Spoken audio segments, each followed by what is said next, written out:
বাটা মাছের ঝোল, সর্ষে পোস্ত অনেক রকমভাবেই রান্না করে খেয়েছেন, কিন্তু কী মশলা ব্যবহার করলে এর টেস্ট সবথেকে ভালো হবে এটাই আমি আজ করে দেখাবো। এখানে মিডিয়াম সাইজের বাটা মাছগুলোকে কেটে ধুয়ে পরিষ্কার করে নিয়েছি। প্রথমে নুন হলুদ আর সর্ষের তেল দিয়ে ভালো করে মাখিয়ে নেব। এরপর এগুলোকে রেখে দেব। এবারে আসি মশলাতে।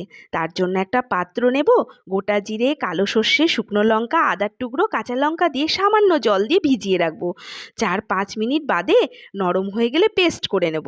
এবারে আলু পটলকে আমি লম্বা করে না কেটে আর করে 4 ভাগ করে নিয়েছি। আর কাটা হয়ে গেলে জলে রেখে দেব, যাতে আলু কালো না হয়ে যায় আর পটল শুকিয়ে না যায়। এরপর একটা কড়াইয়ের মধ্যে তেল দিয়ে আলু আর পটলকে আগে ভেজে নেব। ভাবছেন তো মাছ কেন আগে ভাজলাম না? তার উত্তরটা আমি একটু বাদেই দিচ্ছি। আলু আর পটল ভাজার সময় নুন হলুদ দিয়ে ভেজে নেব। এবারে বলি কেন আমি আলু পটল আগে ভেজে নিলাম।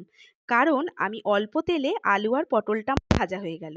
যখন আমি মশলাটা কষাবো তখন কিন্তু আলু পটল আমার তেলটাকে টেনে নেবে না। মশলা কষানোর সময় তেলটা পুরোটাই থাকবে। তার জন্য আমি আলু পটলকে আগে ভেজে নিয়েছি। যখন মশলাটা কষানো হয়ে যাবে তখন দেখবেন তেলটা পুরো ওপরের দিকে উঠে রয়েছে।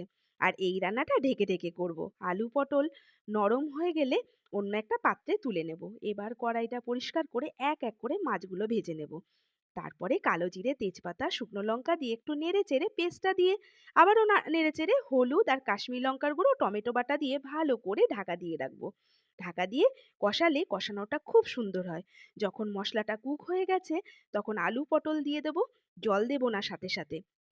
এবারে যখন তেল ছাড়বে তখন পরিমাণ মতো জল দিয়ে নাড়িয়ে 2 থেকে 3 মিনিট ফুটে উঠলে মাছগুলোকে দিয়ে দেবো, টকবক করে ফুটিয়ে নেব। এইভাবে একবার বাটা মাছ রান্না করে খেয়ে দেখুন।